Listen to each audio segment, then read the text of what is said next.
Welcome to CIPI Connections, the podcast of the College of American Pathologists Council on Informatics and Pathology Innovation. Here, we connect you with the leaders and committees shaping the future of pathology. I'm Dr. M.E. DeBaca, the chair of the College of American Pathologists Council on Informatics and Pathology Innovation, also known as CIPI. We have a fascinating episode for you today. CAP Informatics Committee members Dr. Alexis Carter and Dr. Lauren Miller will be sharing another horror story in pathology informatics. This case dives into sharing credentials and the importance of safety regulations. Take it away, Dr. Carter. Hi, everyone. Welcome to Horror Stories in Pathology Informatics, Lessons Learned from Things Gone Awry, a series to help your healthcare organization, number one, keep your patients safe, and number two, avoid painful problems. I'm your host, Dr. Alexis Carter, a pathologist and the moderator for this series. And with me today is another pathologist, Dr. Lauren Miller. As a reminder, these podcasts are available from your favorite podcast service under CIPI Connections, that's CIPI Connections. It is also available from the College of American Pathologists website at www.cap.org. Today's episode is In Two Places at Once. Sharing is not always caring. As always, there are a few disclaimers needed before we get started. All of the situations discussed in this podcast are based on real events. So if any of our listeners think that the situation described can't or wouldn't happen, we can assure you that it can and did. Having said that, all of the information that could identify the personnel or the healthcare organization involved have been removed and replaced with fictitious characters and a fictitious location of Cabot Cove Memorial Hospital. Any locale-specific aspects, for example, regulations that are more specific than the national United States level, have been removed, and some details regarding the situation which do not affect the main point of the event have been changed. Finally, the person presenting the adverse event is not the person who contributed it for discussion, and all of these things were done to ensure that we focus on the lessons learned so that we can help others avoid these mistakes. Of course, this podcast does not represent legal or medical advice, and the lessons learned may not account for specific barriers that may be present at your own organization. All right, so now that we've done our disclaimers, let's get started. Again, here with me is Dr. Miller, who is going to present today's situation on point-of-care testing. So, Dr. Miller, let's start with the basics of the adverse event that we're going to discuss today. What happened? Thanks, Dr. Carter. So again, we're at Cabot Cove Memorial Hospital, and the laboratory director received a request from the hospital legal team asking to provide all the records of personnel that had performed point-of-care testing for a particular patient because they were trying to clarify a discrepancy. So this patient had been in the ICU about a year prior, and the patient was treated with extracorporeal membrane oxygenation, also known as ECMO, and now was pursuing legal action. For those who aren't aware, ECMO is a type of artificial life support that continuously pumps blood outside of your body into a machine that adds oxygen and removes carbon dioxide. Essentially, it acts as a heart and lungs when a patient's own heart and lungs aren't functioning adequately enough to sustain their life. Many hospital personnel are involved in caring for these patients, and unfortunately, all of them were also being subpoenaed to testify. The hospital legal team reached out specifically to the laboratory because one of the perfusionists, that is, the person who was actually really focusing on running the ECMO on the patient at the bedside, was on record as having performed the point-of-care testing for the patient, but was actually on vacation during that time. Well, that's clearly a problem. Yes, very much so. So we're definitely going to talk about that in a minute, but for now, and for our listeners, let's take a step back and talk about point-of-care testing. Now, you and I know what point-of-care testing is, but just in case anyone listening to the podcast doesn't, what is point-of-care testing and why was it being used on this particular patient? So point-of-care testing is rapid testing that can be performed generally on a small device and is usually close to the patient, even at the bedside. A lot of devices are small and can be held in the user's hand. However, what some listeners may not know is that there are all kinds of laws that healthcare organizations follow regarding who can use these devices on patients, and also to ensure that the devices themselves are accurate in providing results. These laws are crucial for patient safety. In this case, for our particular patient, the point of care testing being used was to get blood gas information, which essentially tells the perfusionist how well the patient's blood is being oxygenated by the ECMO machine. The ECMO team is very, very reliant on point-of-care testing, particularly blood gas, to get rapid results that help them care for their patients in real time. Okay, so how did Cabot Cove Hospital know which person had used the point of care device on the patient? So for any device that houses patient information for patient care purposes, and this does include point-of-care testing devices, there's a large federal law known as the Health Insurance Portability and Accountability Act, which very often we refer to as HIPAA. HIPAA requires that the software on the device maintains a record of who is using it and on which patient is being used. In addition, there's federal laboratory law, also known as the Clinical Laboratory Improvement Amendments, or CLIA, and this requires that people who operate point-of-care devices, referred to as operators, must be competent to use those devices, and to maintain this competency, this requires periodic testing and verification. So the laboratory for our Cabot Cove Hospital had provided blood gas point-of-care devices with built-in operator lockout features. Oh, lockout features. How I love snarky software. Tell our listeners what that is. Well, it isn't just snarky, it's actually a huge safety feature. It turns out that this blood gas point-of-care instrument is considered moderate complexity. So in order for an operator of the device to be compliant with the laws that we just mentioned, he or she has to be appropriately trained prior to being approved to operate the device. This particular device was built to allow operators to scan their hospital badge prior to using the device. This recorded the operator into the device, and if the operator was not marked as competent in the system software, the software was designed to lock them out of the device. This helps ensure that untrained individuals cannot use the device, and that the operators who have not made their competency cannot either. Okay, so in this case, was the perfusionist actually working that day? Did the hospital have the vacation records wrong? No, they were not working. Oh boy. Yeah, is definitely right. So it turns out that not all members of the ECMO team had maintained the required competency training, and on further investigation, it was discovered that the perfusionist who was on vacation had made a photocopy of their hospital badge and taped it to the outside of the instrument prior to leaving. They were part of a team of ECMO perfusionists who cared for patients in the intensive care unit, or the ICU, requiring life-supporting temporary assistance to the heart and lungs. Oh boy. So I take it that members of the team whose operator competency had expired used the vacationing perfusionist's badge. That's exactly right. When this all came out, the perfusionist who had made a copy of their badge was subpoenaed and forced to testify that they had shared their badge with other members of the ECMO team so that other users that had let their competency lapse could continue to perform the blood gas point of care testing. Yikes. Okay, wow. Just wow. Okay, so this case is demonstrating risk of a different kind. Absolutely. So this case is illustrating the risk of sharing credentials. So the laboratory had implemented credentials verification and lockout on point-of-care devices to ensure that only appropriately trained personnel were the ones performing the testing. All of the ECMO personnel had completed their initial training and evaluation, but not all of them had maintained the training and education needed to have ongoing competency. So therefore, they could not perform the testing under their own credentials. So with regard to that issue, could this issue have been completely avoided or just mitigated? Although verification of credentials has been the foundation of digital security for decades, the effectiveness of this process can easily be undermined when users start using workarounds such as sharing credentials. When multiple users use the same credentials, it's impossible to hold anyone accountable. We can't even really know who was doing the testing or the documentation. So to avoid this scenario, each institution should have a clear policy on sharing of credentials and explicitly state the consequences for violations to ensure that they're enforced. So what do you think could have been done to avoid or mitigate the fundamental contributing factor in this case? Workplace culture really starts with leadership. So I think the hospital leadership must make it clear that sharing credentials, including badges, is not an acceptable practice.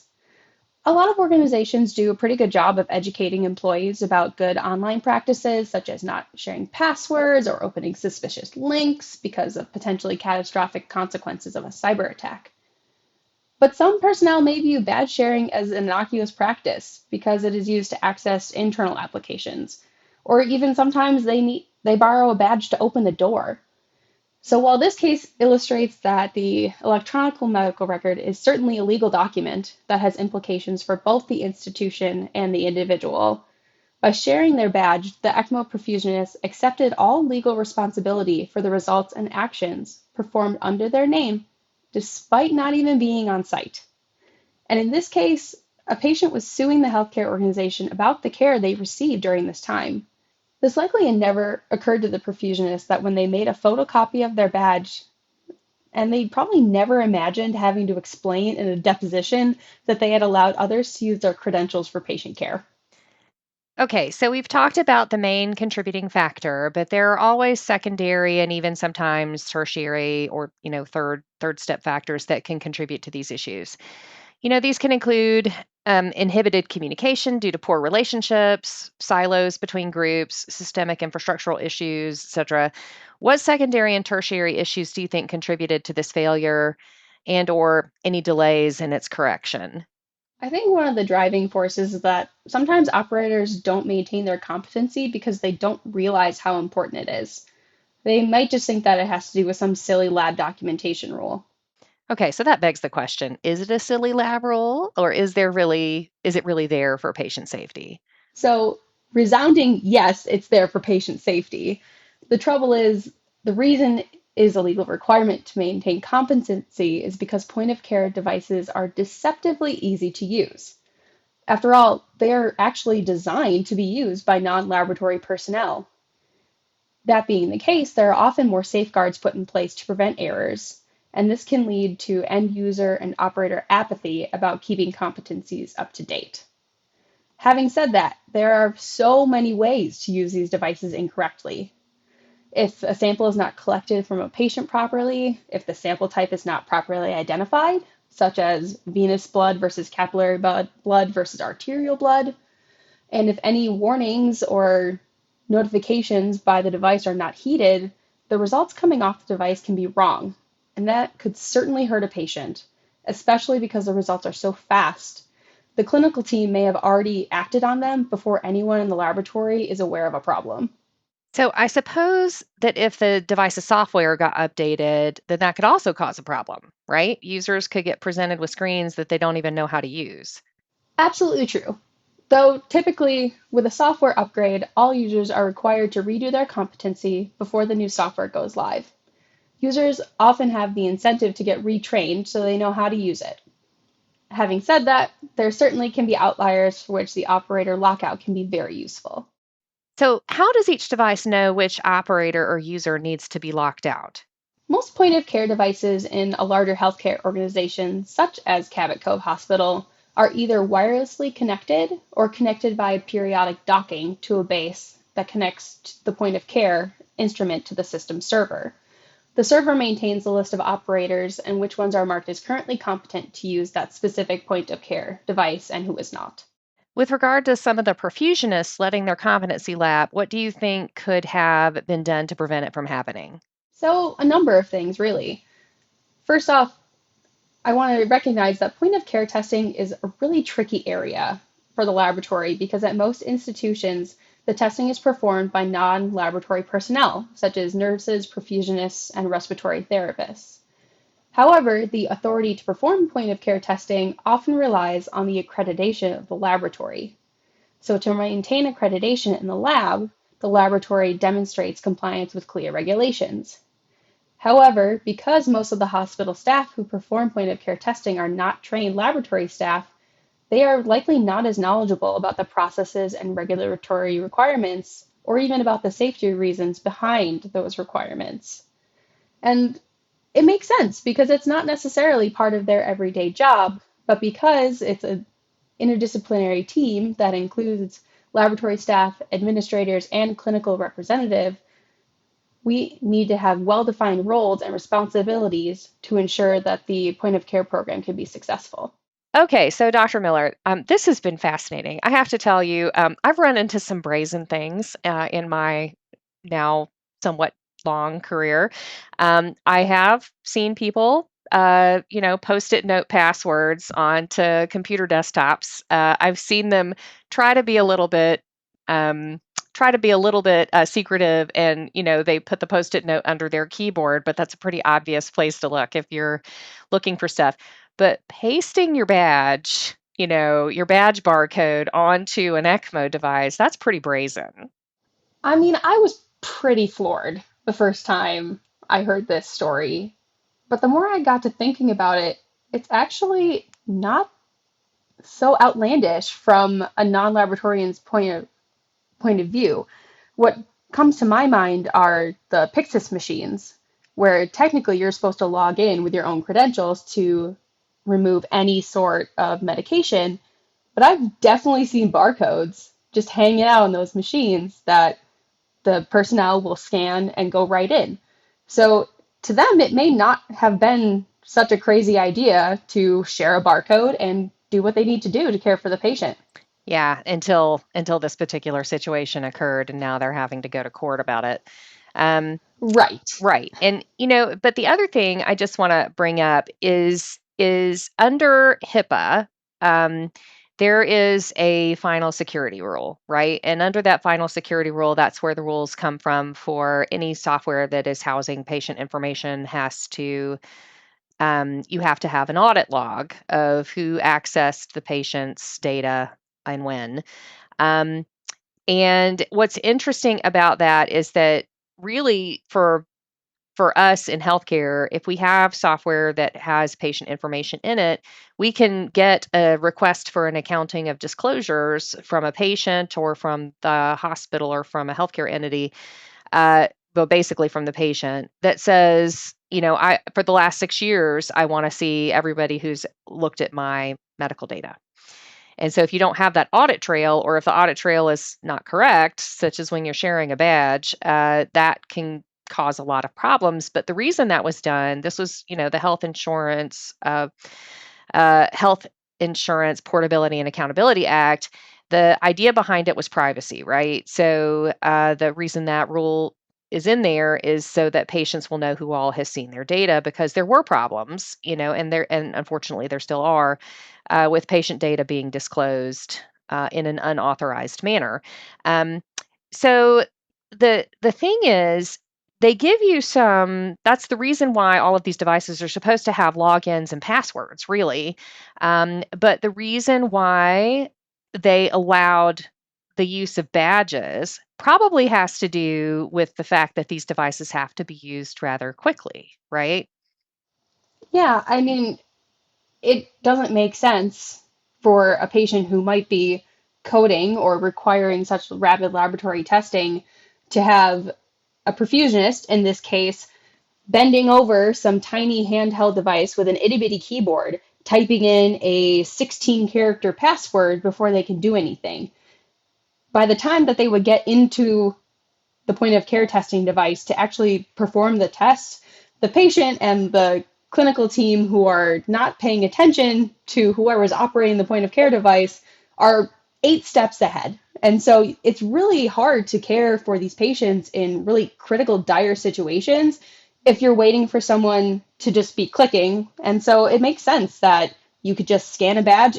In a perfect world, the one badge is for the one person, and you can trust that no one's sharing their badge, which obviously in the situation didn't happen. But it's really trying to balance enough stopgaps so we can really have our patients safe and well cared for, with not putting so much red tape in the process that we can't care for our patients, to make sure all of our T's are crossed and our I's are dotted. Right. So, but privacy is still important, right? So, one of the things that I wonder about with some of these point of care devices is the ability to do, two-factor authentication that doesn't. So, two-factor authentication for, the listeners are when you have something as well as something you have. So, the something you have is a badge that you would scan, and then the something that it could be a password, which we've already talked about how that is problematic. when you're trying to take rapid care of a very sick patient, right? But it also could be a thumbprint. Now, the issues that you can run into there are that you've got a thumbprint that now you have to store that in a database and it has to work. But one could definitely argue that if you use something like a thumbprint or a fingerprint, bearing in mind that there are groups of people who don't fingerprint well, and that's part of the reason why I think many people have not used it. But if you had something like that, then, I think it would have been difficult or impossible for any of the other perfusionists who'd let their competency lapse to be able to use this device. Having said that, it still doesn't answer the problem of people letting their competency lapse because then nobody would have been able to get testing, right? Um, and so I'm curious. You and I were talking earlier about your previous experiences with a joint accountability program. Why don't you tell people what that was about? Yeah, so just for our listeners' background, I worked in the laboratory prior to going to medical school. So I've been around the lab block for over a decade at this point and have worked in a hospital caring for patients who are critically ill. And something that my laboratory had implemented, as Dr. Carter mentioned, was a joint accountability program. Point of care testing was overseen by laboratory medical director leadership, as it should be, because it falls under CLIA. But we had specific partners on the units who were not laboratory personnel, but served as essentially a super user for their unit. And so oftentimes they were nurse managers or charge nurses, and so they were responsible for the day-to-day maintenance of competency. They were able to work with their staff, they were able to retrain, they were able to observe and mark competencies off. So even though it was the laboratory overseeing the entire process, we had to have champions on the floors talking with the end users regularly to have people really understand the importance of competency and to ensure that people maintain their competency, because we're all busy. It's kind of crazy how many things we need to maintain. Honestly, I don't know how many emails I get before I actually complete whatever online learning module is required of me. But if there's someone who's saying specifically, hey, Dr. Miller, you need to do this or your testing ability is going to stop, that's going to get my attention a lot faster than an email from someone I don't even know. And so that program worked really well for us as laboratorians because we knew exactly who we should go to if there was a problem, and then the bedside staff also knew exactly who they should go to with an issue, and we could talk back and forth easily. Took some cooks out of the kitchen, but also made sure the laboratory had a presence on the floor as well. Yeah, so it also sounds like a much more proactive approach, right? So they were getting reports, it sounds like, of who had their competency had expired, and so that they could address that, hopefully before it became an issue. Yeah, the partners that we had on the floors were really on top of it. I mean, there are a number of competencies that are not laboratory based that all medical personnel have to maintain. I mean, if you're doing any sort of procedure, someone needs to make sure that you know how to do it. And so this just kind of became part of their workflow of, okay, I need to make sure that I know how to properly document X. Okay, I need to make sure that I know how to properly draw a patient specimen and put it into the point of care glucose measurement. Right. Okay. Well, I think this has been really educational. So we're going to sum this up for the listeners. What are the main lessons learned from this incident? And what do you recommend that our listeners should do to prevent this from happening in the future? So I think one of the most important things is that know your staff and have leadership be accountable. So it's crucial to really designate one super user for every 10 operators in the testing unit. And the super user needs to be knowledgeable about quality control, quality assurance, and safety regulations. This person also serves as the primary point of contact for the point of care testing leadership.